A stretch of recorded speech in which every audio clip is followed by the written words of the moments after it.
Raz, dwa, trzy. Dzień dobry Państwu, witam Państwa serdecznie na Poranku Kapitalizmu. Ja się nazywam Tomek Kołodziejczuk, jestem redaktorem naczelnym Obiektywizm.pl. Razem z Fundacją Societas et Ius chcielibyśmy przywitać Państwa na tym, mam nadzieję, ciekawym wydarzeniu. Zaczniemy od wystąpienia doktora Mentzena, następnie będzie miała miejsce debata między doktorem Yaronem Brookiem a doktorem Łukaszem Dominiakiem. Czy potrzebujemy państwa? Od razu korzystając z tej chwili tego, że mam głos, zaproszę Państwa, bo mam nadzieję, że to wydarzenie, jak również inne, które się będą działy w Gdańsku i w Krakowie w tym tygodniu, są taką zapowiedzią weekendu kapitalizmu, który się dzieje w Warszawie w piątek, sobotę i niedzielę. Więc na weekendkapitalizmu.pl możecie znaleźć informacje. To jest taka duża konferencja edukacyjna, networkingowa miłośników wolnego rynku. Większość organizacji wolnorynkowych i sympatyków tam się zbiera, żeby posłuchać równie wyśmienitych nazwisk jak dzisiaj, no i wypić piwo, porozmawiać. Tymczasem zapraszam na scenę doktora Sławomira Mentzena, który przedstawi nam w pół godziny ponoć coming out, przedstawi swój pogląd na konflikt między działaniami państwowymi a działaniami rynkowymi. Przywitajmy go brachami.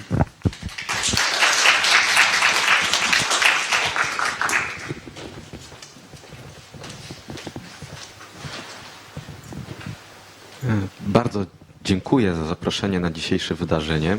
Jest to dla mnie całkowicie niezasłużony zaszczyt mieć możliwość wystąpienia przed tak znamienitymi nazwiskami, które wezmą udział w najbliższej debacie. Będzie o coming outcie, ale to pod koniec wystąpienia. Zacznę od tego, że współcześnie niesamowicie prosto atakuje się instytucje państwa. Od lat widzimy, jak państwo w swojej zachłanności zabiera nam pieniądze, zabiera nam kolejne wolności, wcina się tam, gdzie nikt wcinać się nie powinien. Rodziny tracą swoją autonomię, jednostki tracą swoją wolność, ostatnio nawet samorządy tracą swoje nie tak znowu istotne i nie tak wielkie uprawnienia. Widzimy cały czas, jak bardzo państwo jest skorumpowane, w czyim interesie naprawdę działają urzędnicy, że ludzie, którzy nami rządzą, są tak naprawdę zainteresowani tylko i wyłącznie tym, żeby żyło im się jak najlepiej i w głębokiej pogardzie mają dobro wspólne czy dobro obywateli. Są to rzeczy niezaprzeczalne. Widać je, wystarczy się rozejrzeć, że też użyję tego anegdotycznego argumentu.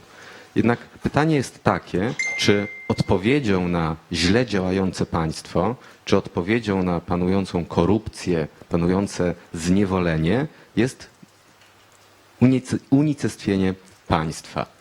W XIX wieku wypracowano taką gałąź medycyny, która się nazywała allopatia. Allopatia polegała na tym, że leczyliśmy choroby przeciwieństwami. Jeżeli choroba wywoływała jakieś objawy, leczono ją środkami, które miały wywoływać objawy zupełnie przeciwne. I zastanówmy się na chwilę, czy postulat likwidacji państwa, mający uleczyć obecne choroby państwa, nie jest właśnie taką mentalnością allopatyczną, gdzie wylejemy dziecko z kąpielą po to, by uniknąć stopniowego staczania się po równi pochyłej. Pytanie, czy to państwo ma prawo istnieć, czy to istnienie państwa jest uzasadnione w jakimś stopniu, czy państwo może być dobre. Stosując się do etyki libertariańskiej, gdzie wolność i własność są całkowicie absolutne, nienaruszalne, wprost trzeba powiedzieć, że państwo jest instytucją złą, wręcz przestępczą, ponieważ odbiera nam naszą wolność, ponieważ odbiera nam naszą własność. Stosując się do etyki libertariańskiej, nie ma co do tego żadnych wątpliwości. Jednak mam nadzieję, że nie będzie to daleko idący postulat, gdy powiem, że etyka libertariańska nie jest jedyną istniejącą etyką.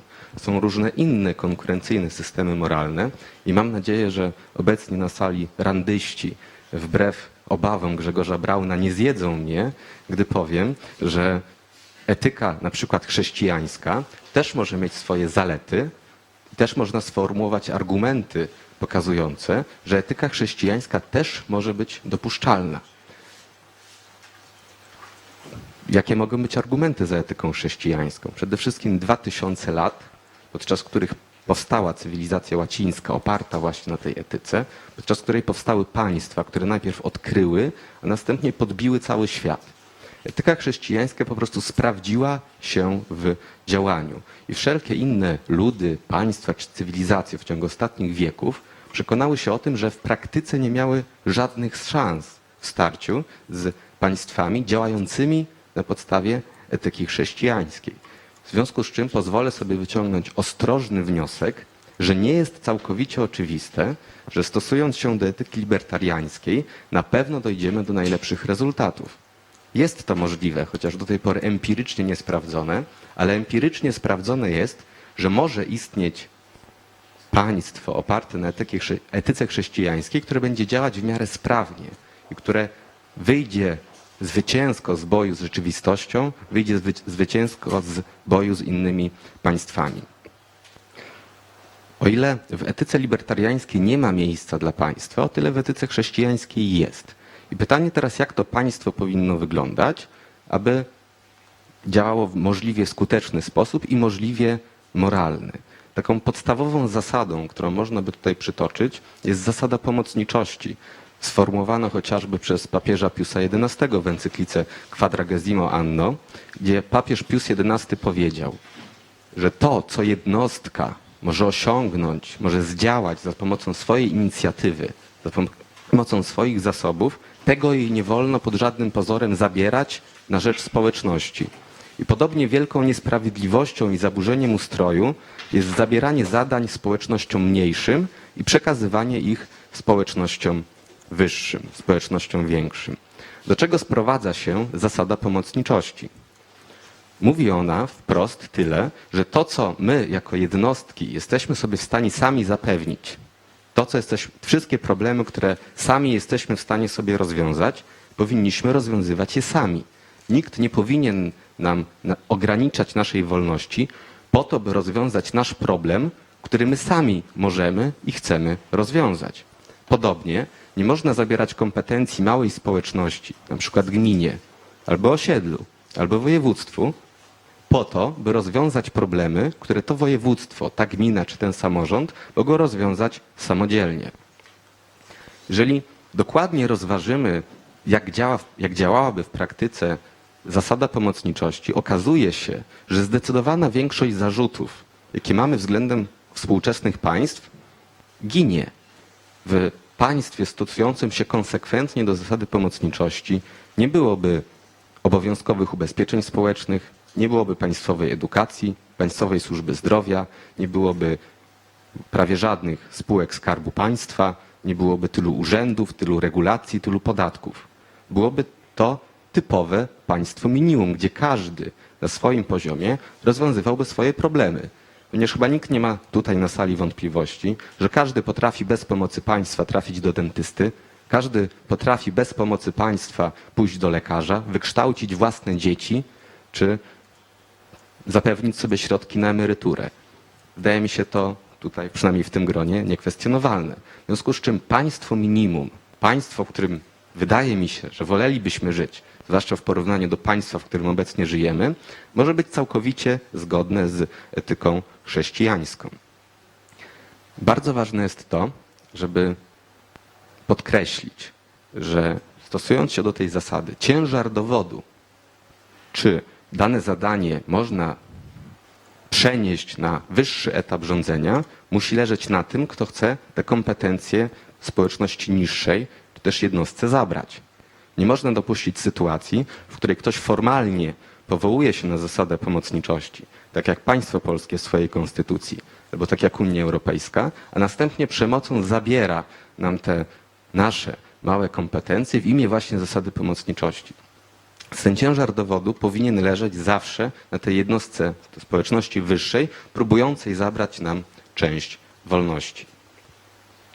W związku z czym zastanówmy się, czym takie państwo powinno się zajmować. Jakie to są zadania, których nie jesteśmy sobie w stanie sami zapewnić.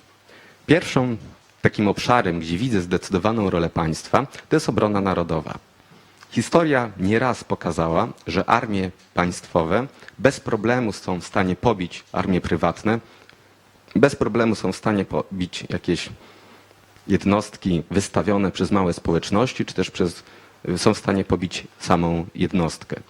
W świetle ostatnich wieków wydaje się to całkowicie niepodważalne. Chociażby pierwsza Rzeczpospolita, która prawie że nie miała armii państwowej, po której hulały armie prywatne, nie przetrwała w starciu z sąsiadami dysponującymi swoją armią państwową. Takie państwo niestety, mówię to z bólem serca, bardzo szybko upadło.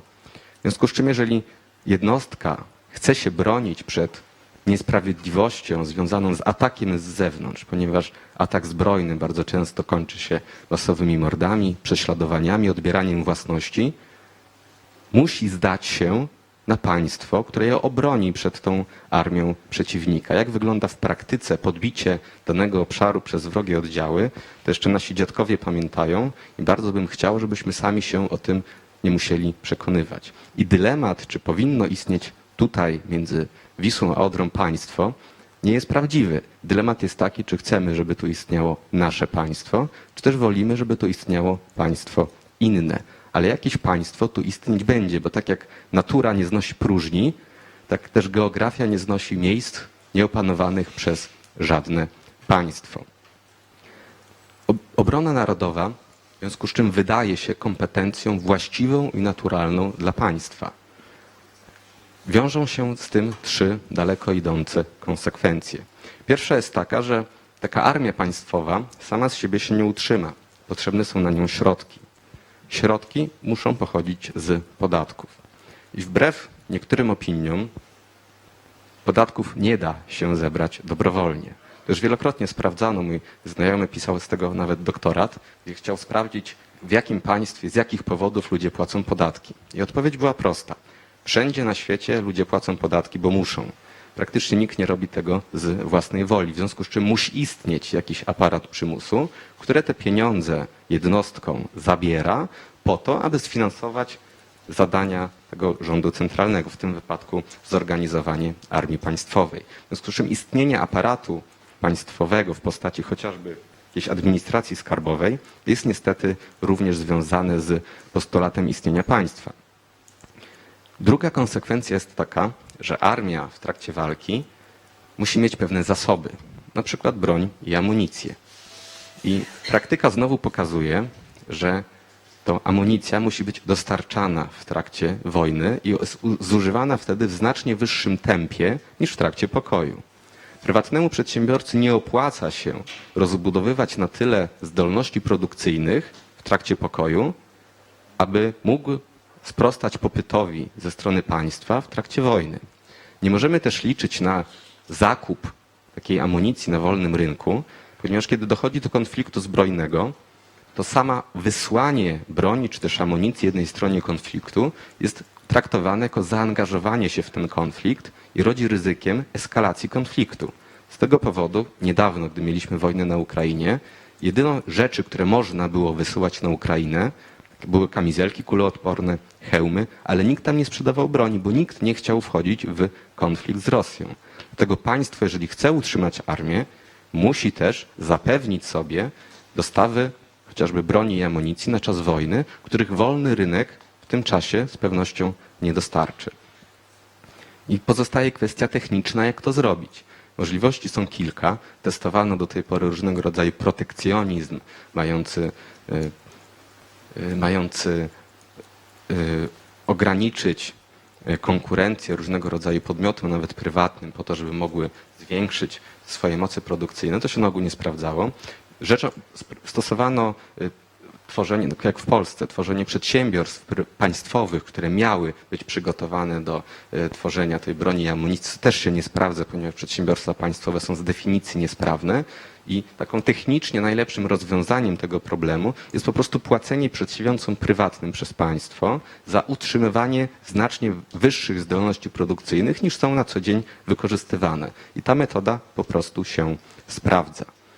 I trzecią konsekwencją wynikającego z tego, że dochodzi do konfliktów zbrojnych i państwo czasem musi brać w nich udział, jest to, że w trakcie konfliktów zbrojnych są problemy z żywnością. Przy czym sprawa ta nie dotyczy wszystkich państw, a jedynie tych, gdzie w wyniku swobodnej gry rynkowej i określonych przewag komparatywnych okazuje się, że nie opłaca się produkować żywności. Przykładem takim były Niemcy przed I wojną światową, które nie były samowystarczalne żywieniowo i w wyniku tego w trakcie I wojny światowej kilkaset tysięcy Niemców zmarło z głodu, ponieważ nie mieli skąd wziąć jedzenia w wyniku blokady. Podobny przykład to jest Japonia. Stąd państwa, które nie są samowystarczalne żywieniowo w wyniku swobodnej gry rynkowej, muszą wziąć pod uwagę to, że w przypadku konfliktu muszą skądś znaleźć żywność dla jednostek, które nie są w stanie sobie same jej zorganizować. Z tego powodu na przykład Japonia, która z przyczyn naturalnych zupełnie nie nadaje się do produkcji żywności, utrzymuje nieskuteczny mechanizm ceł protekcjonistycznych na ryż, dochodzących do 900%. Ryż w Japonii jest 9 razy droższy niż gdziekolwiek indziej. Nie dlatego, że Japończycy lubią jeść drogi ryż, tylko dlatego, że boją się, że zginą z głodu w przypadku odcięcia Japonii od szlaków handlowych, w przypadku nałożenia na nich jakiejś blokady handlowej. Nie mówię, że cła na ryż są najlepszym możliwym mechanizmem. Państwo może utrzymywać jakieś zapasy olbrzymie żywności, ale może dotować w jakiś sposób rolników, którzy będą utrzymywali tą ziemię zdolną do rodzenia plonów w trakcie konfliktu, ale jest to jedno z zadań, które należy brać pod uwagę. Tą obroną narodową i wynikającą z nich konsekwencje możemy nazwać dobrem publicznym, czyli takim dobrem, które z jednej strony którego konsumpcja jest niekonkurencyjna, to znaczy, że jeżeli ja będę konsumował to dobro w postaci obrony narodowej i bezpieczeństwa zewnętrznego, to w żaden sposób nie pozbawia to innej jednostki możliwości konsumowania z tego dobra oraz które nie możemy powstrzymać nikogo przed jego konsumpcją. Takim dobrem publicznym wydaje się właśnie obrona narodowa, wydaje się policja czy część sądownictwa. I moim zdaniem państwo ma prawo dostarczać tego rodzaju dobra publiczne. Innym dobrem publicznym wydaje się czyste powietrze. Przy czym, jeżeli będziemy mówić o ochronie środowiska, to raczej należy iść w kierunku tak zwanych efektów zewnętrznych. Efekty zewnętrzne są to niekorzystne, są koszty, którymi obarczamy osoby trzecie w wyniku prowadzenia naszej działalności. Jeżeli ktoś stawia fabrykę, która emituje znaczne ilości zanieczyszczeń i które następnie niszczą gdzieś atmosferę, powodują różnego rodzaju zatrucia, to mamy do czynienia z efektami zewnętrznymi. I efekty zewnętrzne znowu są miejscem, gdzie widzę rolę dla organizacji bardziej złożonych niż jednostka. Ponieważ jednostka nie jest w stanie obronić się przed tym, że ktoś pali w piecu śmieciami, czy że ktoś stawia fabrykę, która emituje znaczne ilości zanieczyszczeń. Jest to zdecydowanie rola, nawet może nie tyle dla państwa, co nawet dla organizacji międzynarodowych. Mam nadzieję, że może w przeciwieństwie do armii ochrona środowiska jest trochę bardziej zrozumiałym argumentem. I teraz przechodzimy do tego mojego coming outu, ponieważ zdałem sobie ostatnio sprawę z tego, że mamy do czynienia, zwłaszcza ostatnio, z jeszcze jednym efektem zewnętrznym, o którym prawie nikt, jeżeli nie nikt, nie mówi w charakterze efektu zewnętrznego. W ostatnich 2-3 latach odbyła się nie tylko w środowisku libertariańskim bardzo zaawansowana debata na temat imigracji. Zaczęło się od imigracji przymusowej sprzed 3 lat. Podkreślić muszę, że zawsze byłem przeciwnikiem imigracji przymusowej. Nie mieściło mi się w głowie, jak można zmusić jedną jednostkę do pobytu w kraju, w którym ta jednostka nie chce przebywać. Byłem też przeciwnikiem państwa socjalnego, państwa rozdającego zasiłki, w wyniku którego państwa takie ściągały ludzi z całego świata, którzy nie byli zainteresowani pracą, a byli zainteresowani jedynie zasiłkami. Jednak zawsze do tej pory opowiadałem się za wolnością jednostki w sprawie zatrudniania, szukania pracy oraz miejsca pobytu. Uważałem, że każdy ma prawo zatrudnić kogokolwiek chce i ma prawo ściągnąć tę osobę z dowolnego kraju na ziemi. I z wielkim bólem serca, z wielką niechęcią muszę powiedzieć o tym, że niestety byłem zmuszony do zrewidowania tego poglądu. Użyłbym tu na początek analogii właśnie do ochrony środowiska. Jeżeli w średniowieczu ktoś palił w swoim piecu największym możliwym śmieciem, nie miał żadnego wpływu na środowisko naturalne. Nie mieliśmy kiedyś przemysłu, gęstość zaludnienia była znikoma, ludzi na świecie po prostu było mało. Mogliśmy dowolnie truć to nasze środowisko i nikomu to tak naprawdę nie przeszkadzało. Nie było wtedy powodów do tego, żeby ograniczać czyjąś wolność w imię ochrony środowiska w sytuacji, w której ta wolność tego środowiska w żaden zauważalny sposób nie niszczy. Jednak czasy się zmieniły, ludzi na świecie przybyło, doszło do rewolucji przemysłowej, mamy XX wiek, olbrzymie zakłady przemysłowe emitujące olbrzymie ilości różnego rodzaju zanieczyszczeń i kwestia ochrony środowiska stała się istotna. Okazało się, że nasz klimat się zmienia, że zanieczyszczenia powodują różnego rodzaju choroby i trzeba wymyślić, w jaki sposób się przed tym bronić. Więc kwestia, która jeszcze kilka wieków temu była zupełnie nieistotna, o której w ogóle nie trzeba było rozmawiać, stała się nagle istotna. I zastanówmy się, czy podobne przemiany nie zaszły w kwestii imigracji czy w kwestii migracji ludzi. Mamy obecnie świat bardziej zglobalizowany niż kiedykolwiek. Koszty transportu są minimalne w porównaniu do tego, co było jeszcze lata temu. Koszty komunikacji na odległość są właściwie że zerowe. Czasy trochę się zmieniły. Kiedyś nie było możliwości, że do jednego państwa przyjedzie kilka milionów osób z drugiego końca świata. Teraz jest to jak najbardziej możliwe, a co więcej, jest jak najbardziej planowane.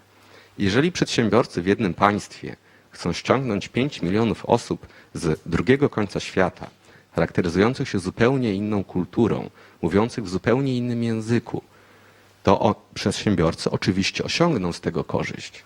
Spadną ich koszty zatrudnienia, wzrośnie ich konkurencyjność i w wyniku swobodnej gry rynkowej ci przedsiębiorcy na tym zarobią. Podobnie jak właściciel firmy zatruwającej środowisko zarobi na tym, że nie będzie musiał na swoim kominie nakładać różnego rodzaju filtrów oraz że będzie musiał używać takich, a nie innych paliw. I w sytuacji, w której przedsiębiorca dla własnego zysku i wzrostu konkurencyjności ściąga pracowników z końca świata, dochodzi właśnie do efektów zewnętrznych, ponieważ działalność taka generuje koszty, którymi obarczeni są ludzie, którzy nie mają korzyści ze wzrostu konkurencyjności danego przedsiębiorstwa. Jeżeli ściągniemy 3 miliony mężczyzn z końca świata, dojdzie do nieuniknionego wzrostu przestępczości. Jeżeli ściągniemy samych mężczyzn bez kobiet, dojdzie do różnego rodzaju napięć, które mogą skończyć się różnego rodzaju gwałtami. Jeżeli ściągną rodziny, te rodziny trzeba będzie wyedukować, zapłacić za ich szkołę, zapłacić za ich leczenie i całe społeczeństwo poniesie tego koszty. I pytanie jest takie, czy jeżeli założymy, że państwo ma prawo ingerować w czyjąś działalność gospodarczą z powodu efektów zewnętrznych, tak jak w przypadku ochrony środowiska, to czy dokładnie tej samej ingerencji, czy prawo do tej samej ingerencji nie zachodzi wtedy, jeżeli mamy efekty zewnętrzne w postaci masowych migracji? Wydaje mi się, że właśnie w tym kontekście należy rozpatrywać możliwości migracji. To znaczy kiedyś to nie był absolutnie żaden problem. Jestem wielkim zwolennikiem I Rzeczypospolitej, która zrzeszała ludzi najróżniejszych narodów, do której przyjeżdżali do pracy ludzie z całej Europy i jakoś to działało. Chciałbym, żeby świat wyglądał tak jak w XVII czy w XVIII wieku, ale obawiam się bardzo, że świat już tak nie wygląda i być może już więcej nigdy wyglądać nie będzie. Nie wiem, czy Państwo wiecie, ale w samej Nigerii jest więcej dzieci w wieku od 0 do 14 lat niż w Europie. Tam jest 80 ponad milionów dzieci poniżej 14 roku życia. W innych krajach europejskich jest to po kilka milionów, w tym większych, w największych po 12 milionów. A w jednej Nigerii 80 milionów.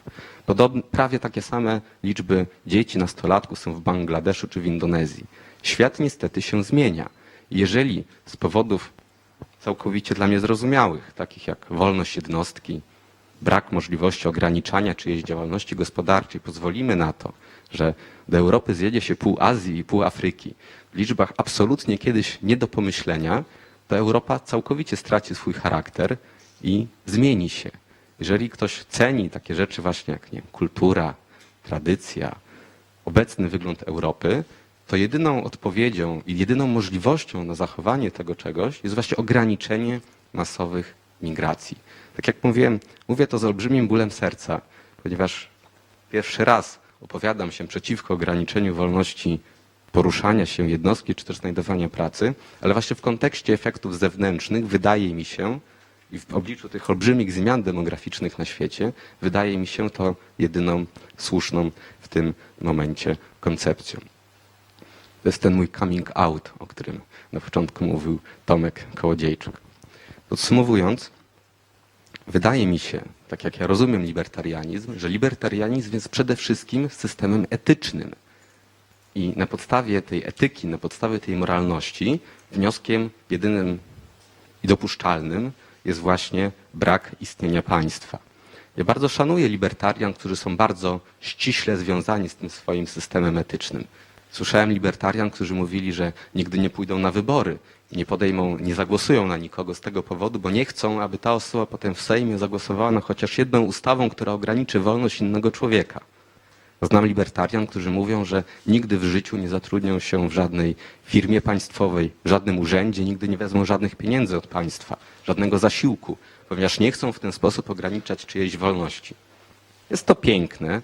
Bardzo lubię, jak ktoś zachowuje się zgodnie z własnym systemem etycznym, ale podkreślam, że nie jest to jedyny możliwy system etyczny.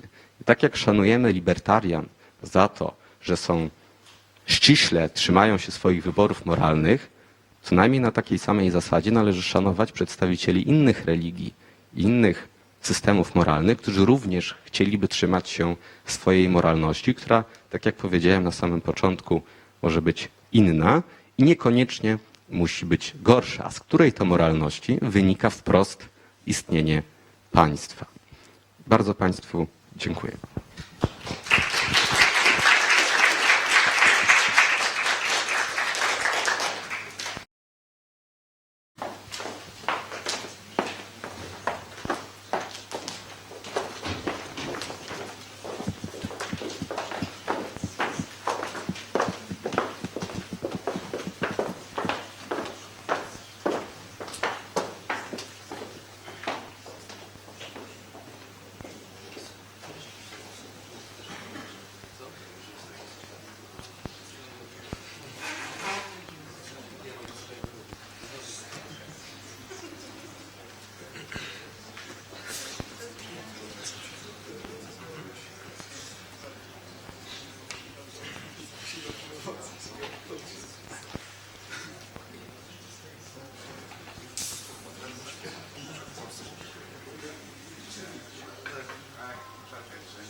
It looks serious. Yeah, it looks like somebody else is actually watching. We're not going to the podium, are we? We're speaking here. Yes, That's fine. I can go. I will ask you, What do you want? do you prefer to just stay there or maybe stand here or walk around? How is So that's for the opening comments, for the opening statements, and then Yes. after that, the Q&A and everything, we just sit down, right? Yes, yes. Okay, okay, that's fine. Good. Can we start now? Are we ready? Ladies and gentlemen, my name is Maria Gorzeń, and I would like to welcome you all at our debate, Stateless Society or Minimal State. It is my great honor and pleasure to introduce our today's guests. Dr. Yarona Brooka, a chairman of the board at the Ayn Rand Institute and the author of several books, in which he analyzes a variety of topics from an objectivist perspective. He holds a PhD in finance from the University of Texas at Austin. And Dr. Łukasz Dominiak is an associate professor at the Faculty of Political Science and International Studies, Nicolaus Copernicus University, and the Research Fellow 2016 and 2018 at the Mises Institute, Bern. He holds a PhD in political philosophy and specializes in the libertarian theory of justice. Today, we will deliberate over a fundamental question. Do we need a state? Dr. Brook will defend the minimal state concept, while Dr. Dominiak will stand in the stateless state position. And I am neutral, like Switzerland. But before we start the debate, I would like to present you a detailed plan of our meeting. At the beginning, each of you gentlemen will have 15 minutes to present their position. Then, each of you will get another 5 minutes to refer to the words of the adversary, and we will start the discussion between you two, which I will moderate. After that, there will be a time for the questions from the audience, so if any of you have any question, please wait till then. After the questions from the audience, each of you will have another 5 minutes to sum up the meeting. Without taking up more time, I invite you to listen to the speech of Dr. Yarona Brooka.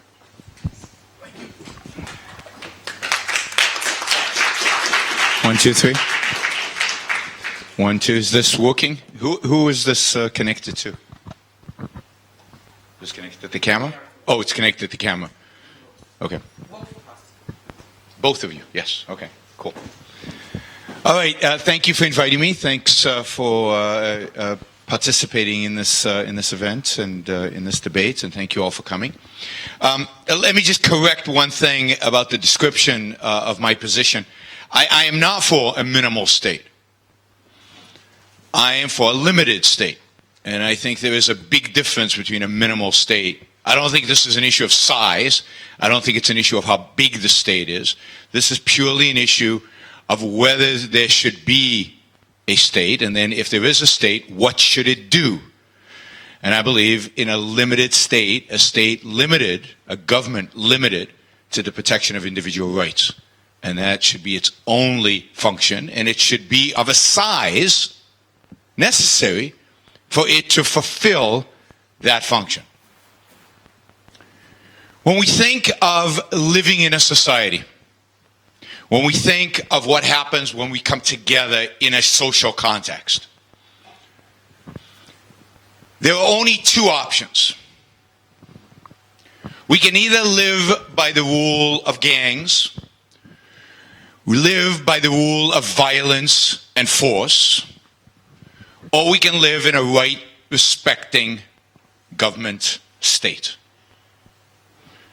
There are many options in between. We can have mixtures of them. We can have some gangs and some protection of rights. But at the end of the day, at the extremes, there is a rights-respecting government, which I think is the appropriate way to live, or there is gang warfare. Communism is gang warfare.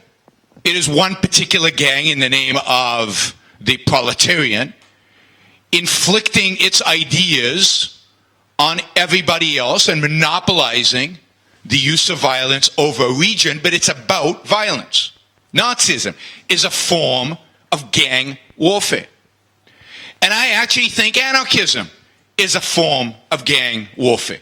Without the monopoly, but it is a system of legitimizing force, that force is something to be traded in, force is something to be negotiated. It is a system that places might above right. Most societies today are a mixture of those two. We have elements of organized, monopolistic, right, coercion, the state, regulating the state, redistributing wealth, and all of that. And we have elements of relative freedom from coercion, where the state is actually protecting our rights, protecting us from crooks and criminals and fraudsters, arbitrating disputes rationally and objectively. We even have, in my view, in the world in which we live today, which is a mixture of these two extremes, if you will, we even have today a form of anarchy within our societies. It's called the mafia. We have different groups of mafia. They interact with one another primarily through the use of force, although they sometimes have what we'd call treaties and arrangements on who gets to inflict violence against whom. Gangs in southern Los Angeles have very strong, those kind of relationships where they inflict violence, but they also have agreements about this area I sell drugs, those area you sell drugs. Once in a while we fight and we kill each other, but generally they have their own little governments within a region in which the big government, the federal government, does not protect rights. Those neighborhoods in LA are not, the government is not protecting rights. So to me, this issue of anarchy, or stateless society, which I assume means no government, is on the same category as authoritarianism, because it is a system of legitimizing force. Are you going to tell me how much time I have? Because I've lost track. Okay, so how much time do I have? You have only 4 minutes. I've only spoken for 4 minutes? Wow. Oh, I have 4 minutes left. 10 more minutes. Okay, cool. So that is, I consider anarchy a form of authoritarianism. And I think it's inevitable outcome, the inevitable outcome of any anarchy, the inevitable outcome of any system that places might above right is that who has the most might wins. That who has the most might inflicts his ideology, his ideas, his power over everybody else. What's much more interesting to me is what a proper government looks like. And I think a proper government is necessary for human success, human flourishing, human production, human reason to be achieved. The fundamental means by which human beings survive, the fundamental means by which human beings thrive, the fundamental means by which we as human beings achieve success, including happiness, is by the use of our reason, by the use of our mind. The enemy of the mind, the enemy of reason, and therefore the enemy of human life is force, coercion, authority. It is somebody else using violence against us. Violence is the enemy of thinking, and therefore the enemy of human life. Therefore, to live in a society, to live in a community, to live together, which is an enormous value for human beings. There is an enormous value for us to be together, not to be isolated on desert islands.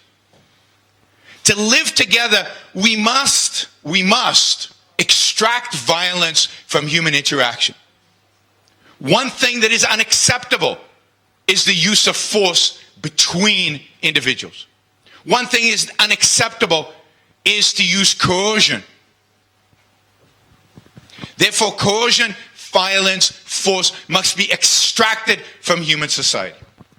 That is why we form government. That is the role of government. To be the monopoly over the use of retaliatory force.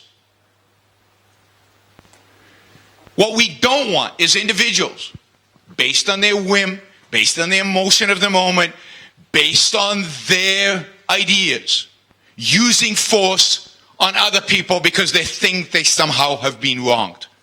That use of force has to be placed under objective authority. It has to be placed at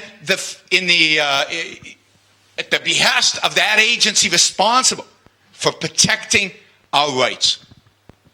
Individual rights are the means by which we subjugate a society to moral law. It is the means by which we recognize the fact that an individual has a right to his own life. He is free, must live his life free from coercion, free from force.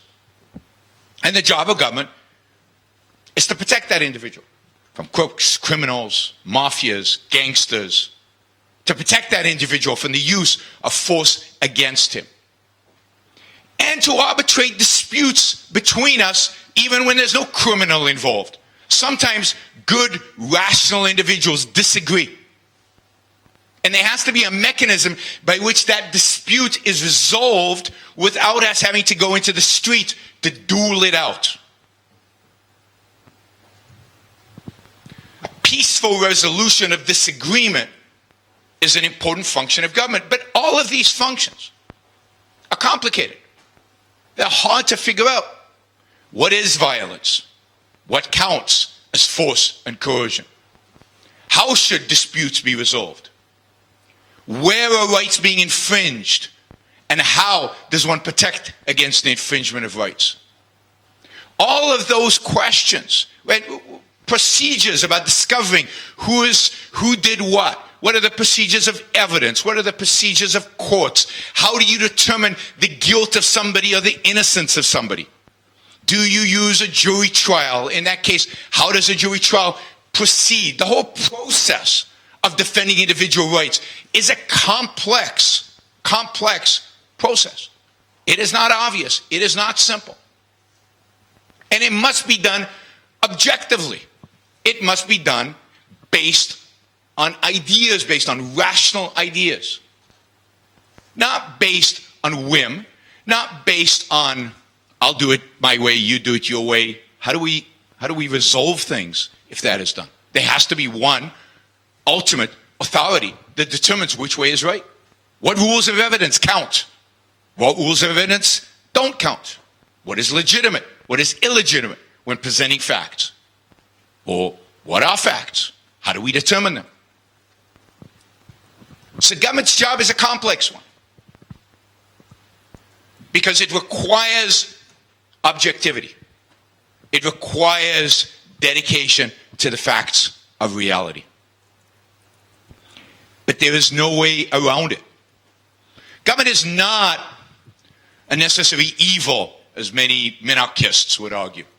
Government is a necessary good because it is a requirement for human survival, human success, human thriving.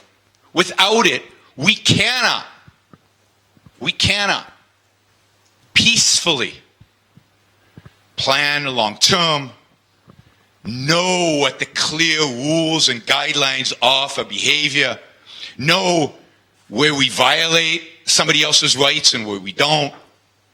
Without it, we have no certainty whether our actions are legitimate or illegitimate, whether we're going to be prosecuted by some legal agency and not be prosecuted by a legal agency. Government is required in order to provide that objectivity, which allows us to plan for the future, to think, to act, and to pursue a life, liberty, and happiness. So, government is a necessary good. Anything that undermines the legitimate function of government works against the individual, his rights, and his ability to live a successful life. Now, the fact that governments today don't live up to the standard of what a good government should be is not a reason to abandon the idea of good government, the idea of individual rights. And to the extent that life in the world today is pretty good, to the extent that people do produce and build and create stuff, is to the extent that governments are indeed protecting those realms in which we are acting, protecting our rights in those limited realms. The fight needs to be to properly define individual rights and to bring about governments that properly understand their limited role in only protecting those rights, to get governments to stop violating our rights, to stop adhering to the gangs who advocate for redistribution of wealth or advocate for regulating this industry versus that industry, to eliminate the rights violating aspects of government and secure the rights protecting aspects of government. Thank you.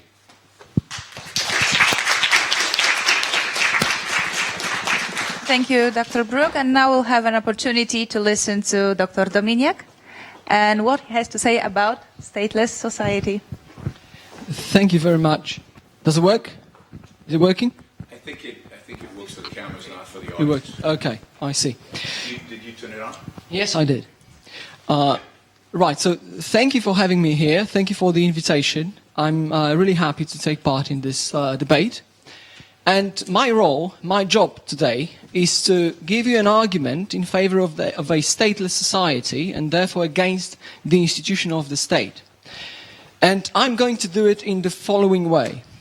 Basically, I think that there is one ultimate reason why the state is not justified and is an unjust institution, and why we should be in favor of the stateless society. I'm going to present this reason, and then I will show that there are only three possible answers that we can think of that can be presented against this reason, and that neither of them is an answer that is justified, that all of them should be rejected on the logical grounds or moral grounds. So let me start presenting my case. So what is this ultimate reason, this principled moral reason in favor of a stateless society and against the state?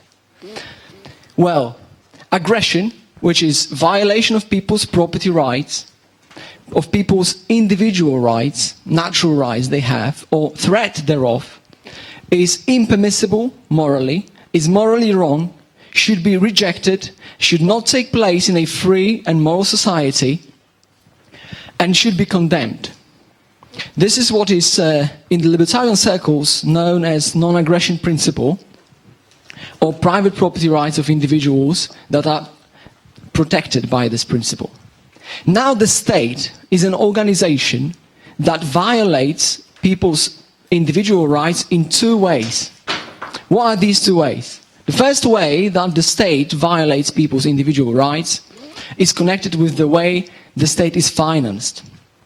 So first of all, state is an organization which is financed through taxation, that is, involuntary payments handed over to the state by its citizens, under the threat of losing their life, liberty and property. Second of all, the state is an organization that prohibits operations of any other organization that would like to compete with the state within a given territory on a purely voluntary basis and provide services, in particular services of protection and defense, to willing buyers, as I said, on a purely voluntary basis. For these two reasons, the state is necessarily violating individual rights and can't be justified. It's an unjust and unjustified institution that should not take place in a free society, and that is inherently immoral. Now, the interesting thing, and I think crucially interesting thing, is that against this principled, moral, anarcho-capitalist reason for the stateless society, we can think of only three possible answers. These answers exhaust the logical field, how we can deal with the criticism of anarcho-capitalist or stateless society. What are these three answers? First of all, one can argue against what I've just said, against the principled anarcho-capitalist reason, in the following way. One can argue that it's not the case that individuals have natural rights, that individuals don't have rights outside the statist context. The fortunate circumstance of the current debate is that my opponent shares the belief in individual natural rights, and therefore this answer is unavailable neither to Randian nor to minarchist. So we can basically forget about this way of arguing during this debate. So we are left with two more possible answers to the anarcho-capitalist challenge. What are these? Well, first of all, one could try to argue that it is not true that the state necessarily violates individual rights. One can try to say, well, we can think of some way in which the state can be organized and in which state can be construed as an organization that does not violate individual rights. What could be these ways in which we can think about the state as not necessarily violating individual rights. Well, from the history of political thought, we of course know about many such possible answers to this challenge.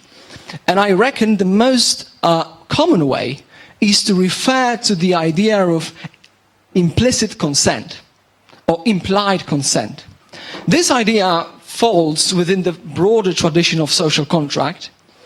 And we also know from the history of political theory that the tradition of social contract, the same as the idea of implied consent, is as discredited idea as possible. That's a really rare case in the political philosophy that we can find an argument that is obviously unsound and logically invalid. And this is exactly the idea of implied consent. Why is it so? Well, we can point out to the fact that the idea of social contract that is based on implied consent, and it's important to realize that the theory of social contract has to talk about implied consent, because obviously none of us ever signed anything. None of us ever signed constitution. None of us signed any contract with a monopolist provider of security. So how to justify this institution? Well, probably we implicitly consented to that. Well, now the problem is that this argument is basically circular. It begs the question. Why begs the question? Imagine this scenario. Imagine that there is an area in which a racketeer, let's call him racketeer A, operates. This racketeer, this mugger, comes to you and makes you an offer. The offer is the following. Well, pay me $1,000 per month and I will provide you with protection against other racketeers and other muggers, but if you don't pay me, I will kill you. Now you do the maths, you calculate, and you think, well, it's more expensive for me to leave the place, to leave the area, and go somewhere else where the other racketeer, let's call him racketeer B, operates. It's more expensive for me. It's also more expensive for me to be killed, subjectively, from a subjective point of view. The option that we, opt for is to pay the racketeer.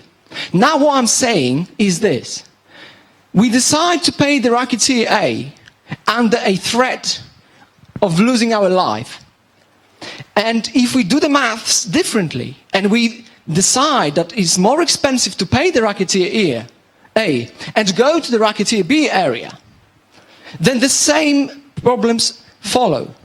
Well, now our decision to move from the territory on which racketeer A operates is involuntary decision made under a threat from both racketeer A to kill us and from racketeer B who operates on this latter territory.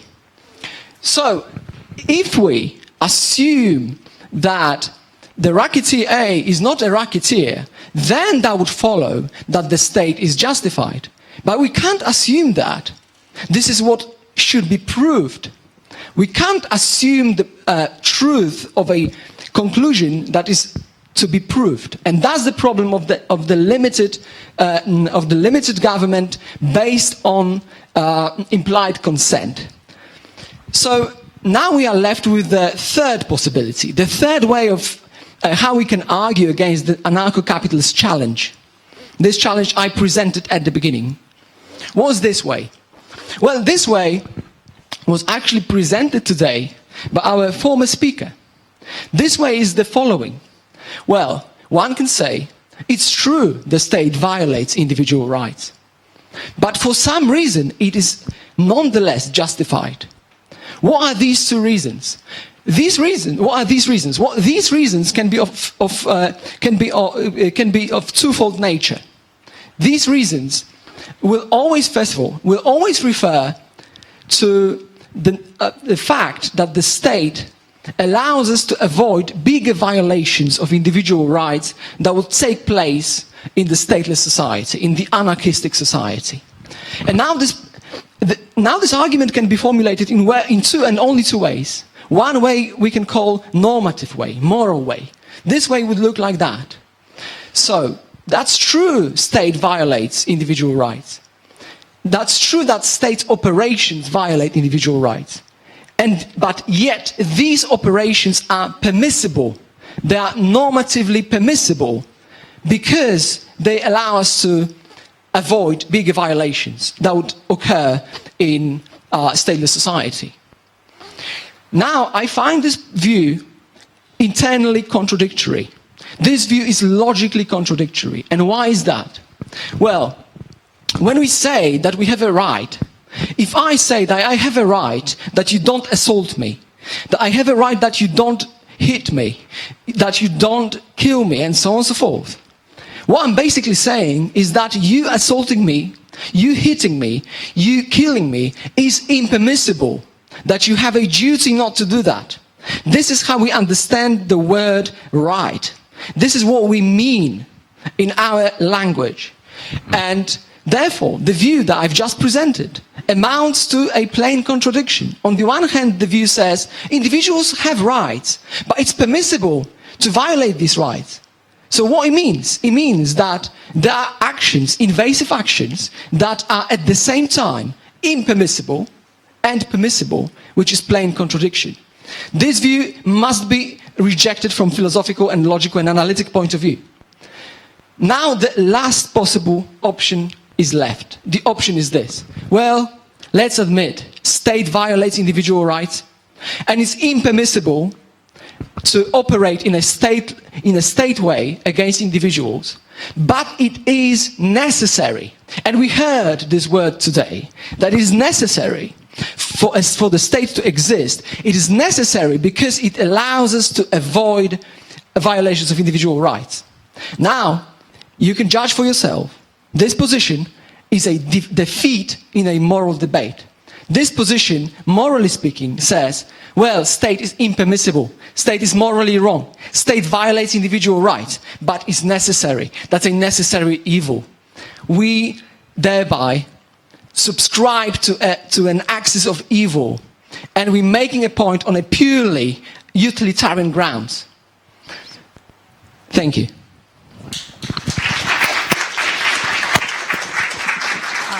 Thank you, Dr. Dominiak. Now you have an opportunity to refer to what was said. Do you have any questions, or just you want to comment what was said? Yes. Yeah. Okay. So this is the logic, right?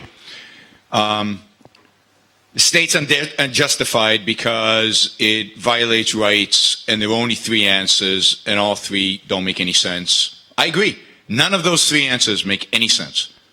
If those three answers were the only possible three answers, then yeah, there would be no logic to the argument. But those are not the only three answers. The state does not have to violate rights. Not because of implied consent. Of course, social contract doesn't make any sense. But because, one, the state does not have to use coercion in order to tax, and we could talk about how the state raises revenue without taxation, without coercive taxation. Ayn Rand has a whole essay in Capitalism, the Unknown Ideal, for those of you interested, in how a state would fund itself without coercive taxation. Certainly, if there's coercive taxation, the state, to that extent, the state is illegitimate or less legitimate. It's a less legitimate state, and we would oppose all coercive taxations. But this is really the key: prohibit operations that want to compete with the state. You can't compete on violence. There is no competition for violence. There's no competition for defense. That is not competition. That is what Ayn Rand called a stolen concept. That is warfare. You want to go to war with the state, okay? But there is no right to compete on violence. There is no individual right to have a set of different individual rights. What about a competing, a so-called competing security agents that doesn't recognize individual rights? At least It believes in communism. It believes that there is no such thing as property rights. And therefore, if you sign up with them, they will enforce your ability to take property from other people in the name of the proletarian or what the hell, in the name of anything. Right? You don't have a right to sign up to any random agency to use force against other people based on your random whim. That is exactly what you don't have a right to do. So you can't have a competition in the violation of rights. Rights preclude the whole concept of individual rights. And I don't use the word natural rights because I don't quite agree with that they come in a sense from nature, which is a religious source. But the idea of individual rights. You don't have an individual right to use force against other people in the name of whatever you think justice happens to be. To enforce individual rights, there must be a definition of individual rights. To enforce individual rights, there must be a clear recognition of what those are. There must be clear laws that have to be enforced. So, anarchy is the rejection of the whole concept of individual rights. Stateless society says there are no such things as individual rights. They can't be enforced anyway. Because who's going to enforce them? There is no agency to enforce them. So I completely agree. Once you accept the fact that the state violates rights by definition, then the argument's over. No, the state does not violate rights. The state is the protector of rights. Indeed, in a state is the only environment, it is the only realm in which rights are recognized and rights are protected. Once you allow for so-called competition, I don't recognize it as competition. I don't believe mafias and gangs compete with one another. Competition does not apply for that. Competition is a concept that exists in a marketplace in which force has been extracted by government, in which rights have been defined clearly, in which there is an agency that clearly protects property rights. You cannot have a market in force. The concept of market is the concept, the idea of what exists when force does not exist. So it's logically a fallacy to think in terms of force as a marketable thing. So in my view, anarchy endorses the non-objective use of force. It rejects the need to make the use of force objective to all the participants within a society. It steals the concept of competition, the concept of free market, the concept of market, because trade is voluntary. We talk about voluntary trade. Well, it's voluntary only when there is no force. Only when there is that force is being extracted by government. So markets don't exist without government. Not free markets don't exist without government, because only government makes free markets possible.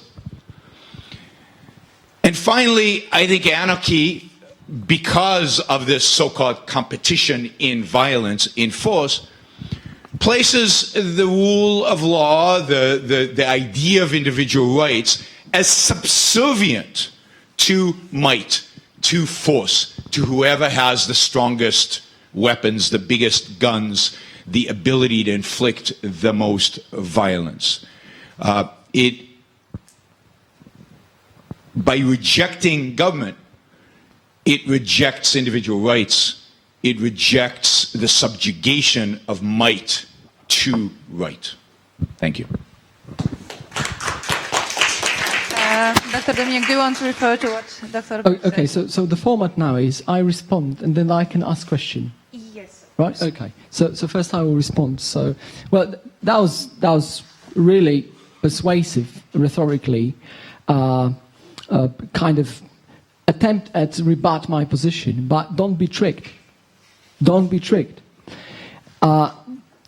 Mr. Brook was talking about competition in the use of violence, competition in the violation of people's rights. This is not what the anarcho-capitalist society is about. we're not talking about competition in violence. We're not talking about competition in violation of individual rights. We're talking about competition in protection of individual rights. Protection of individual rights is a different thing than violating individual rights. And now, let me refer to a few points that were made by Dr. Brook. First of all, it was mentioned in this rebuttal answer, that it is possible to have a state that does not necessarily violate individual rights. And it was identified as a possibility of financing state through different means than taxation, and referring to Ayn Rand, a famous essay on that. Well, so what are possibilities that are given by Ayn Rand? Well, first of all, that's an idea that the state can be financed through state lottery. That people can voluntarily buy lottery tickets. That state bureaucrats can outcompete private lotteries, and that people, for some reason, will be buying the most efficient lottery tickets and lottery service provided by the state there is, which is the state service. Well, ask yourself, how state is efficient in production of cars, in production of suits, in production of any other marketable good? So that's the first problem. The second problem is, well, whatever thing of financing state we can think of, whether lottery tickets or whether another idea of Ayn Rand, which was an enforcement contract payment. Well, what about competition with the monopolist that operates on a given area in selling enforcement ticket contracts?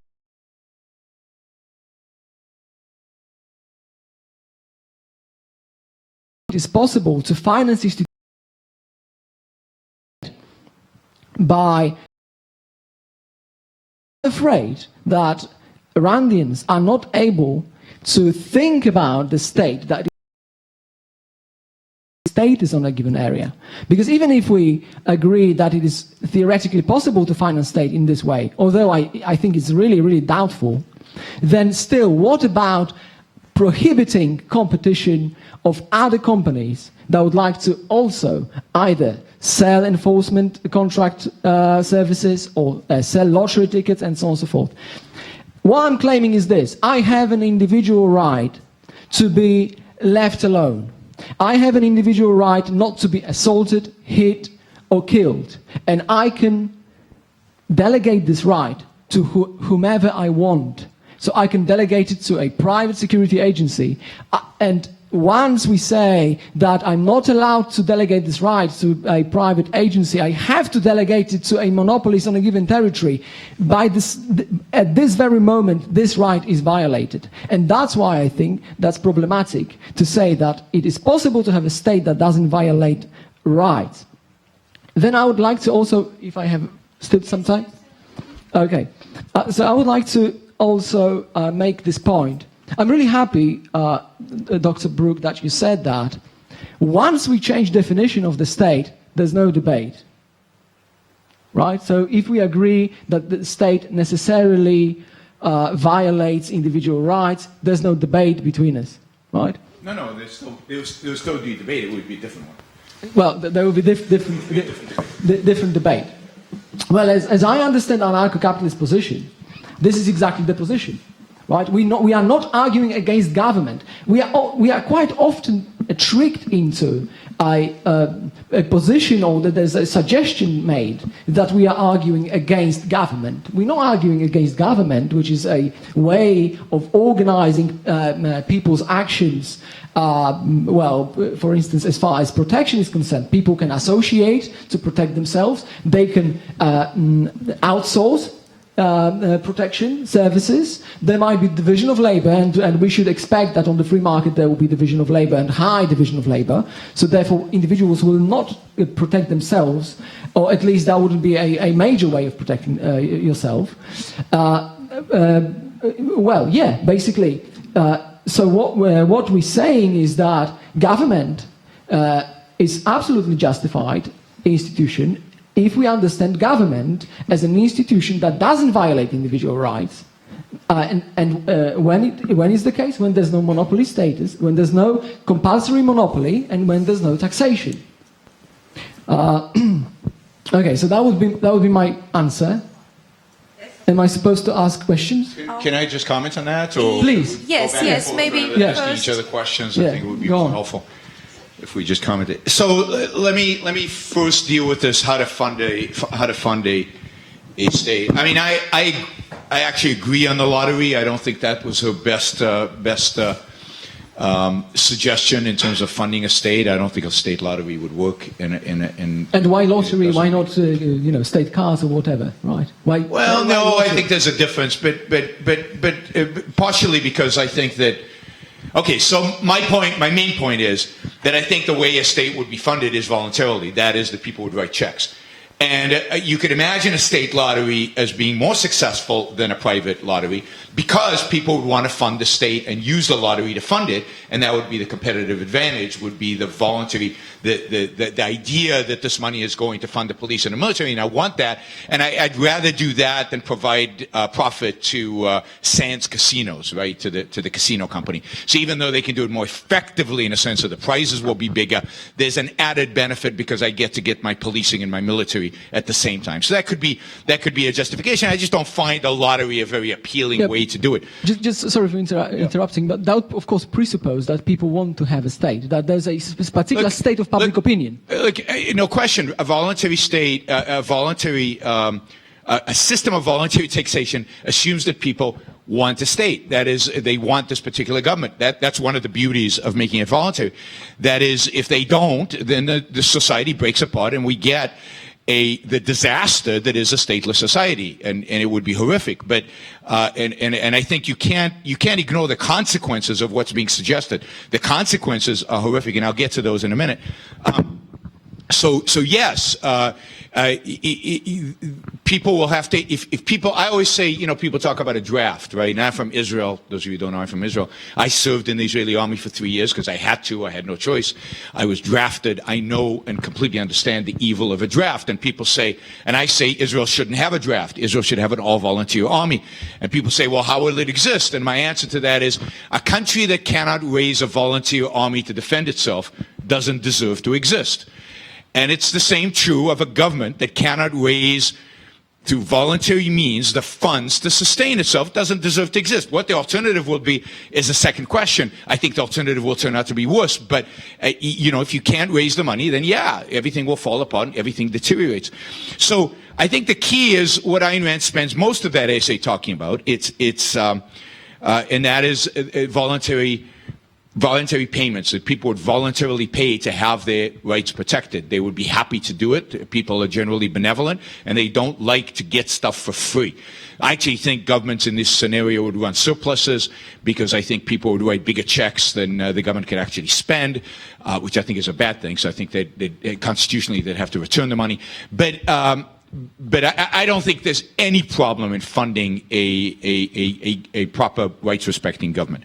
But let me address the second point, which I think is I thought I addressed already, but I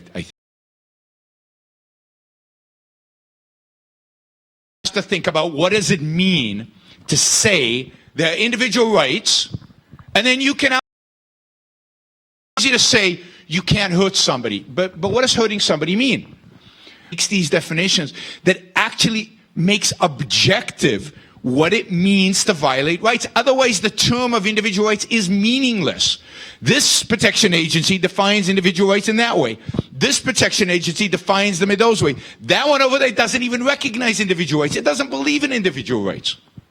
And you should have the freedom, according to this argument, to have competition. Where do individual rights come from? I mean, individual rights are a man-made concept, right?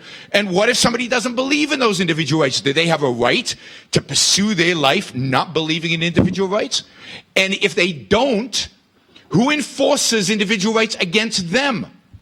What if a majority of people don't believe in individual rights, as a majority of people in the world we live in today don't believe in individual rights, and they sign up with a protection agency that wants to impose its will on all of us? Once you accept the concept of individual rights, once you accept the absolute nature of the concept of individual rights, there is no logical alternative but to have a monopoly over the application of those rights. In other words, the protection of those rights. Because there isn't 2 opinions, or 5 opinions, or 22 opinions about what individual rights mean. They have to be objectively proven. They can only be one. And how do we negotiate about which application of individual rights is right? Well, the only way to negotiate that in a system in which there is so-called competition of security agencies is who has the biggest gun.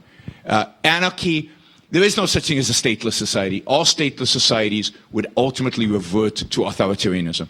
That is the only equilibrium solution, which is the guy with the biggest gun takes over and imposes his will on everybody else. Thank you, Dr. Brook, for this comment. Do you Yes, sure. If I can, many points were made, but I will refer maybe just to a few of them.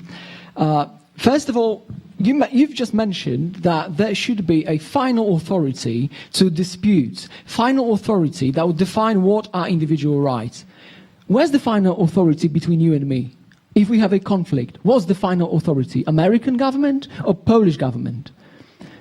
If you really take your position to the logical conclusion, to the logical extreme, you should be arguing for the world government. The world government, that would be final authority. Otherwise, what we have anarchy between the states.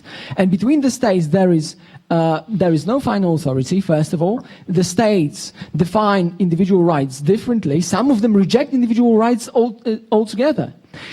So I can't see how we can have your position, which is middle of the road, kind of stopping in the meantime and saying that, well, we have to have this final authority, but actually you're not in favor of final authority because I believe you're not in favor of world government. Actually, this is what you said yesterday during your streaming, which was actually enjoyable, and I recommend it to listen to everybody. But that you're not in favor of final world government, but you're in favor of 30 or 40. 30 would be preferable. 30 states in the world.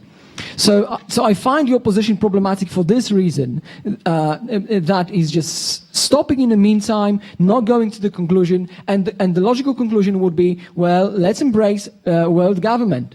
As far as enforcement is concerned, and as far as definition of individual rights is concerned.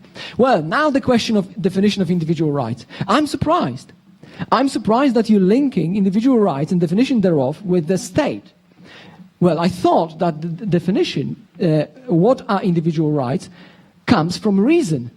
That reason defines what are individual rights, and particularly for Ayn Rand, reason would be this instance, this ultimate instance that would define what rights we have and what rights we don't have. So I'm absolutely flabbergasted by hearing that you linked a definition of individual rights to the institution of the state. And the final point, and now the question, because I haven't had an opportunity to ask you really any question yet. You mentioned public opinion. Actually, your answer partly to the justification of efficiency of other means of financing the state. You referred at that point to the state lottery. Presupposed particular state of the public opinion. That people want to have a state. And I guess you would go even further. You would say that people want to have a limited state. Of course, they don't want to have any other state. So that's the presupposition. Now my answer is this. So as I understand your position, maybe not my answer. Maybe let me ask this question and listen what will be your answer. So my question is this. What are ways how we can assure that your limited government will not devolve into a big government, and whether my question would be, that's the most important part. If you can refer to this, I would be grateful.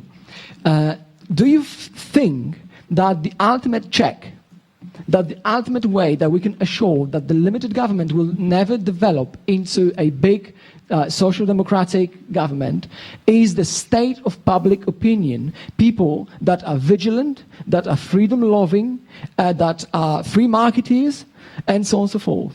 That would be my question. Thank you.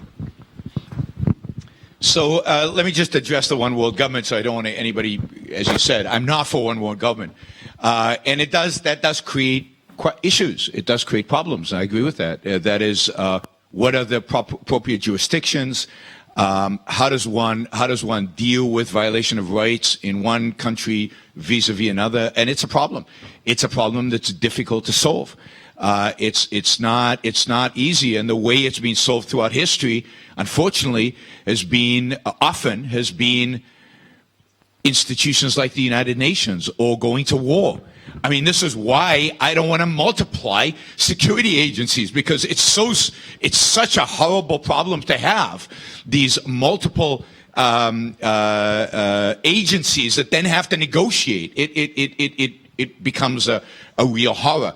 And usually, when the violations of rights are large, or when there are offenses that are large, the consequence is warfare, and that is a disaster. I think we can all agree that war is not a good thing for individual human beings.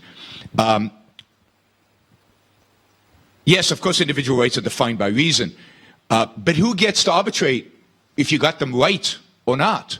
That is, the application of individual rights is not easy, is my point. It's not obvious what is or is not a violation of individual rights. Again, these are complex issues, and who gets to decide whether you got it right or wrong? And again, if there are 5 agencies, and again, what happens if one of them, and this is a question, what happens if one of the security agents doesn't believe in individual rights? Who imposes the will of individual rights on them? Finally, let me answer the question, what are the ways that assure that limited government will not devolve into big government? Well, vigilance, yes. Ultimately, it has to be vigilance. We get the government we deserve. We very much get the government that deserve, unfortunately. And if people are not vigilant, then the government will devolve into a nightmare. And I think the vigilance is primarily the responsibility of the intellectuals within a culture. I think they are the primarily responsible for it. I think most people don't really think about these things too much. Their views on these things are guided by the views of the intellectuals, and you can see this throughout history. The periods in which we have achieved some semblance of freedom, some semblance of capitalism, are periods in which the intellectuals supported these ideas, and the periods in which we have not is when the intellectuals turn against these ideas. So I think, yes, it's at the end of the day, it's an ideological struggle. At the end of the day, to secure freedom and maintain freedom, to secure limited government, to maintain a limited government requires the right ideas be held by the right people and promulgated through society. And to the extent that those ideas go away, I don't care what system you have, it will not survive people wanting something different if they want it strong enough, and if enough of them want it. Okay, if I can refer to that, and particularly to the last part, let me try to put you in check. So that would be this. Well, look at that. Now we've just seen that the necessary condition for having a limited government is a particular state of public opinion, vigilancy, freedom-loving citizens, and so on and so forth. Now, if you assume that the public opinion is necessary for having a limited government, if you, what's more, if you think it's possible and you think it's likely, I guess, right, that we can have this public opinion, then why do you assume it's unlikely in the case of anarchy? Why do you assume that anarchy will be war, gang warfare? Maybe the case for anarchy also is based on the state of public opinion. We don't believe that people with a, let's say, a state of public opinion that is not of a kind of loving freedom, loving free market, and so on and so forth, would really develop into sustainable and justified anarchy. We assume exactly exactly the same what you assume, which is the state of public opinion. Now I'm asking, how is it possible? How you square these two things? Saying that, well, that's possible and likely to have public opinion and then to form limited government, but it's for some reason unlikely to have the same state of public opinion and to form competing protection agencies and to form anarcho-capitalist society. I find it contradictory and would love to hear what is the explanation for this position, which seems to me inconsistent. And maybe the second point, really short, and the second point would be, and I'm happy you against the world government, but you didn't really give us any reason why you're against the world government in the face of your view that there must be ultimate arbiter, that there must be ultimate judge, that there must be ultimate gun, the strongest guns, right? So I acknowledge your position on that, but I can't see how you principally can have these two views together. All right, let's start with public opinion.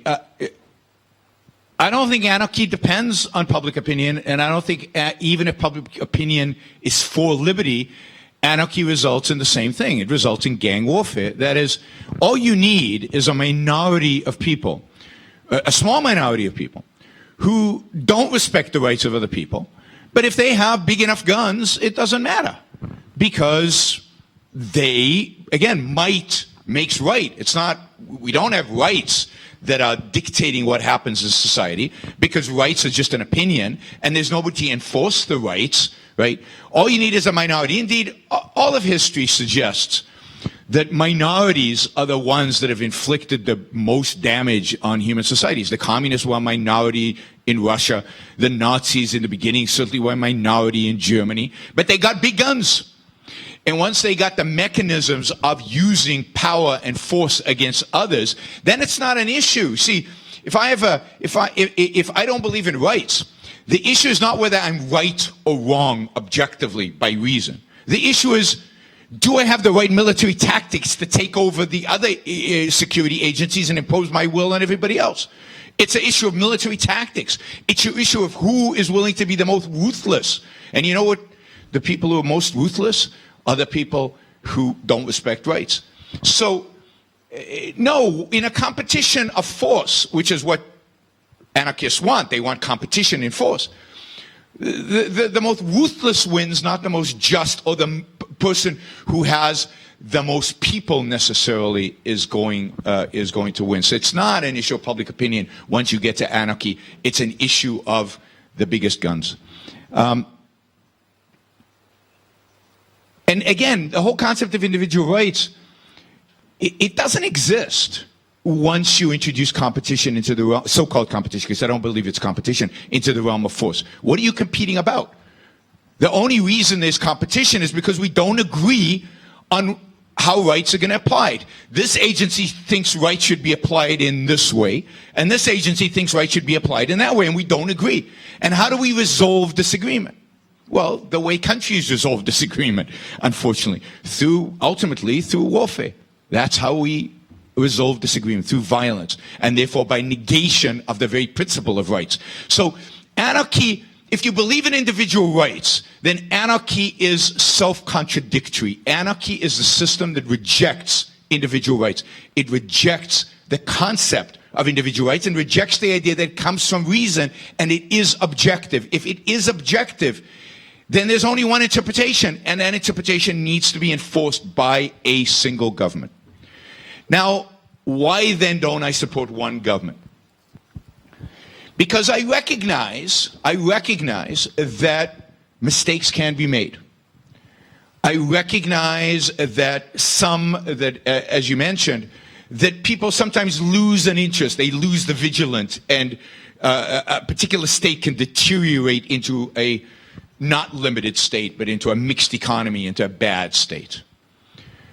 So I recognize the fact that once we establish a free society, it is not determined that it will always be a free society, that it can revert towards the negative. And I want options. In that way, I am for competition among governments. competition in quotes, because I don't think it's real competition, but on different geographic areas, not overlapping. So, yeah, I'm not particularly enthralled with Poland having its own government, but, you know, something in Europe does make sense to have a government in Europe that protects individual rights in Europe. And in case the United States descends into, let's assume all these governments are really free and they only protect individual rights and they're really good and wonderful. Let's assume then that one of them deteriorates and becomes unfree. You can escape. I want options to escape. Now, maybe when we have something on Mars, and the government's over there, we can have one world government on Earth. You know, that bothers me less. As long as there's an option for when something fails, I can go somewhere else. Under anarchy, there's no way to go. I can fire my agency and go to another agency, but I'm still in the midst of a war between the agencies. The anarchy secures one thing. It secures fear. It secures uncertainty. It secures constant stress about who is going to attack whom, when, and where. It is a constant state of war. And that's what I want to avoid. That's where I think individual rights don't matter under anarchy, because they're not being protected by anybody. Thank you, Dr. Brook. Do you want to sum up it? Yeah, shortly, before we go to the audience. May I have yes, some short... if you want to sum up it in any way, then... I wouldn't like to sum it up, because I guess we'll have some summary after the questions session at the end. Yeah. I just wanted to say one thing.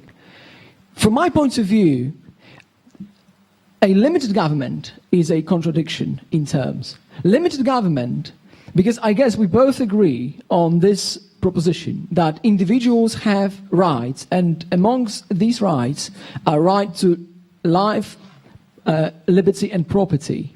And government, even limited government, is nothing else than expropriating property protector. Is a contradiction in terms. So I just wanted to state my position one more time before we, I guess, go to the session of Q&A from the audience. Do you have to... Sure. I'll just say I think there's only one right, essentially. I mean, other rights are derivative, and that is the right to life. And I think the only way to protect that right to life is to have an agency responsible for objectively defining how that right is applied. Again, it is massively complex. And that agency, if you don't like the word government, call it something else, but government's a pretty good word for it, that has the monopoly over the use of force, which means has the monopoly over the protection of that right, of the individual right to your life. Thank you, gentlemen, for this discussion. Very interesting. So I hope there will be a lot of questions from the audience. I have only one kind request to you, to ask specific questions about the debate. And it would be best if you say who you want to answer, Dr. Brook, Dr. Dominiak, or maybe both of them. So I think it will be easier for us.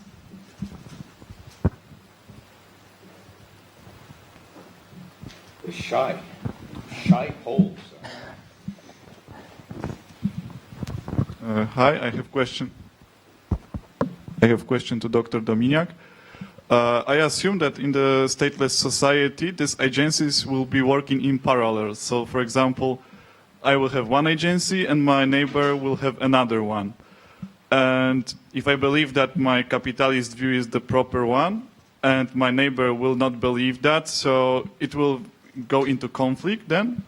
And we have the concrete examples, for example, like Dr. Brook said, gangs in the LA, or maybe the no-go zones in the European cities where there is the Sharia law. So is it not the example that this way doesn't work? Okay, so let me make 3 points as a part of the answer to your question. So first of all, I was trying to present a case in favor of anarcho-capitalist society, and this case was purely moral. Why it was like that? Because I believe we are not really able to predict the future state of the free market. So it's really impossible to think about how such private organizations would work in a free market. We couldn't predict how would telecommunication look like in 1990 right? We couldn't predict smartphones. We couldn't predict things like that. And by the same token, we can't predict exactly how these agencies would operate on a free market. Having said that, though, I would like to point out the second thing. The second thing is, how is it done between the states? We have two different states, they have two different legal systems, and citizens of these states come into conflicts, maybe not so often because usually these are peaceful citizens, but sometimes it happens they come into conflicts, and there's no higher arbiter above these states. So how is it solved?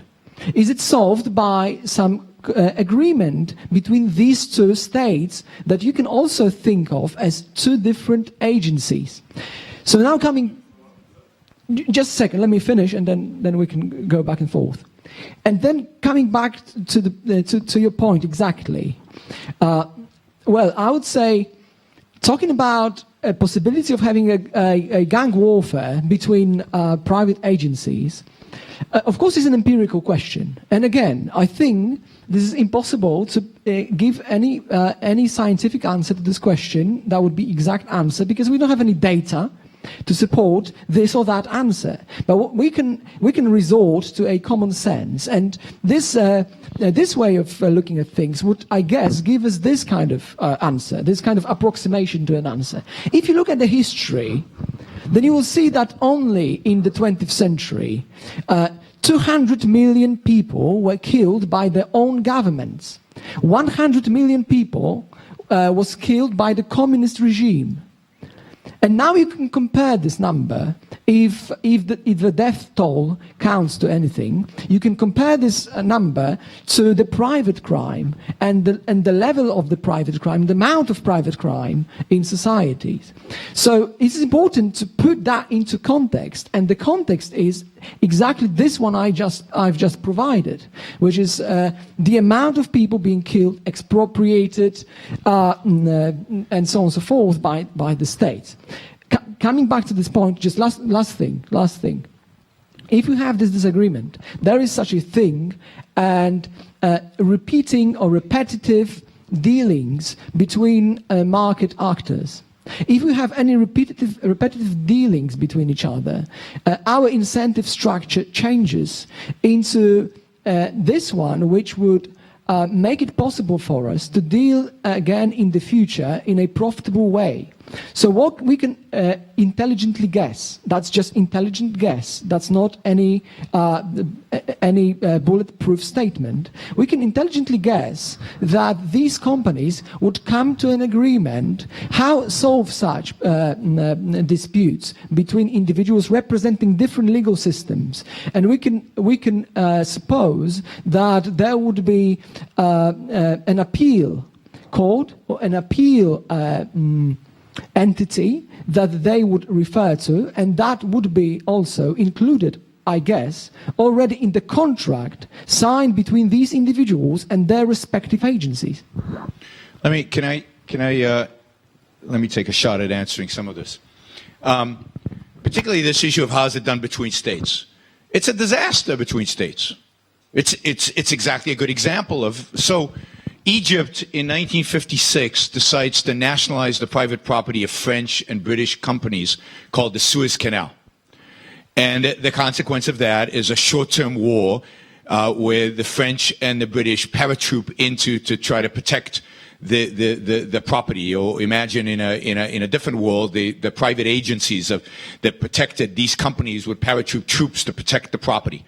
And then the United States, which is has a much bigger gun, right, says, we don't like that, go back home, let the Egyptians have it. That was the resolution. Is that a just revolution? Was it the right resolution? Who gets to decide? Who got to decide? I'll tell you who got to decide. The biggest gun. The United States had the biggest gun, and therefore it got to decide what the resolution was. In the 1940s and 50s, I'm picking on the Middle East because I guess I'm Israeli, these countries nationalized the oil of American, French, and British oil companies. What was the resolution? Well, the resolution was, okay, you can have it. That's fine. Go ahead. Stuff like this happens all the time. Massive injustices between states happen all the time. Sometimes they're resolved by war. Sometimes they negotiate and they come to a deal. Sometimes one party just backs off. But there's no objective standard. There's no actual practice of individual rights. There's no, this is your property, we will protect it. That is all out. And it's exactly this kind of foreign policy that suggests that if you give multiple now security agencies, not just in every country, in every geographic area, there are multiple of these. Take the United Nations, that horrific, immoral, stupid organization, and now killed my daughter as a response. So I got my family together and we killed your sons. And then we get in front of a tribunal and they said, stop this is not nice behavior, pay him some money and go away. Okay, so we paid money. But then I thought about it 5 years later and I said, no, that wasn't right. So I go and kill more of your sons. So you get your family together. And this goes on through hundreds and hundreds and hundreds of pages. It's exactly why Iceland stayed primitive, right? God, I don't want to live in that world. I don't want to live in a world where we get to shoot each other and kill each other randomly out of whim. Sure, you can use the communist government and the Nazi governments as example of what government is. But of course, nobody thinks that's a good government, right? So yes, there is evil done in the name of evil governments, in the name of gangs. I consider anarchism to be on that same spectrum, in that same world. It's a world in which violence is legitimized. By providing competition in violence, you're legitimizing it. And communism is bad, fascism is bad, and certainly so is this idea of anarchism. And I never call it anarcho-capitalism because I think it's a contradiction in terms. Capitalism requires government. And then you see it in the mafia, right? You see the same thing, right? You have competing security agencies. And how do they resolve their disputes? Sometimes they negotiate, right? Have you ever seen The Godfather?